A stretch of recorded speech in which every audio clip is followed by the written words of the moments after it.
ఏంటనేది రామ్ చరణ్ గారు మాస్ వాళ్ళ కనెక్ట్ అవుతూ క్యారెక్టరైజేషన్ చేశారండి. ఎందుకంటే అంత కలెక్టర్ గారు పోలేడు, ఎక్కడ ఫైట్స్ చేయాలి అక్కడ చేశాడు, ఎక్కడ డ్యాన్స్ చేయాలి అక్కడ చేశాడు. అంటే కలెక్టర్ కూడా ఇలా చేయొచ్చు అని చూపెట్టాడండి రామ్ చరణ్ గారు. చాలా బాగుందండి రియల్, ఎక్కడ నెగిటివ్ లేదండి. Super super super. శంకర్ గారు డైరెక్షన్ ఎక్స్పెక్ట్ చేయొచ్చు.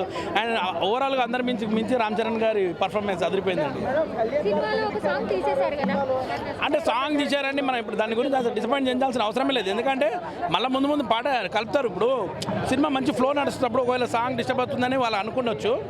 ఆ ఫ్లోని ఎక్కడ డిస్టర్బెన్స్ కాకుండా సినిమా మాత్రం పర్ఫెక్ట్గా వచ్చింది. సాంగ్ తర్వాత మనకు పండగ తర్వాత వచ్చినా కానీ బాగుంటుంది పాట. ఆయన సరిపోయిందా శనివారం తర్వాత ఇందులో ఇంకా ఇరగదీశాడండి. అసలు విలన్ అంటే భలే ఉన్నాడు. సూపర్ విలన్ క్యారెక్టరైజేషన్ అయినది ఆయన కానీ. అండ్ అట్టే మలయాళం నటుడు ఆయన పైన ఉంటాడు, ఆయన కూడా బాగా చేశాడండి. అందులో ఆయన కూడా హీరో, చాలా సినిమాలో చేశాడు.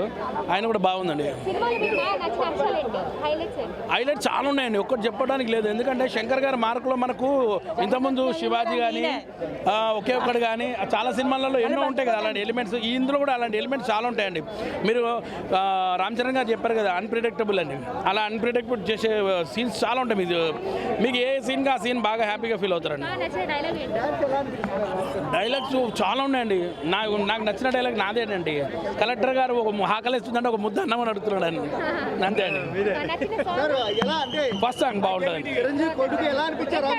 అరే మా మెగాస్టార్ కొడుకు, ఇప్పుడు ఆయన కూడా పెద్ద మెగాస్టారే అండి. అసలు బ్లాక్ బస్టర్ అండి, హిట్ కాదు block buster. Sankranti block buster. Happy new year కి పెద్ద హిట్ ఇది, మామూలు హిట్ కాదు. కలెక్షన్స్ మనం చెప్పలేమండి, ఎందుకంటే కలెక్షన్స్ ముందు మీరే చూస్తారు. ఇవాళనే రిలీజ్ అయింది, కలెక్షన్ చెప్పలేం. అంటే రామ్ చరణ్ గారు ఆయన రికార్డ్స్ ఆయన బ్రేక్ చేసుకుంటారు డెఫినెట్ గా మాత్రం.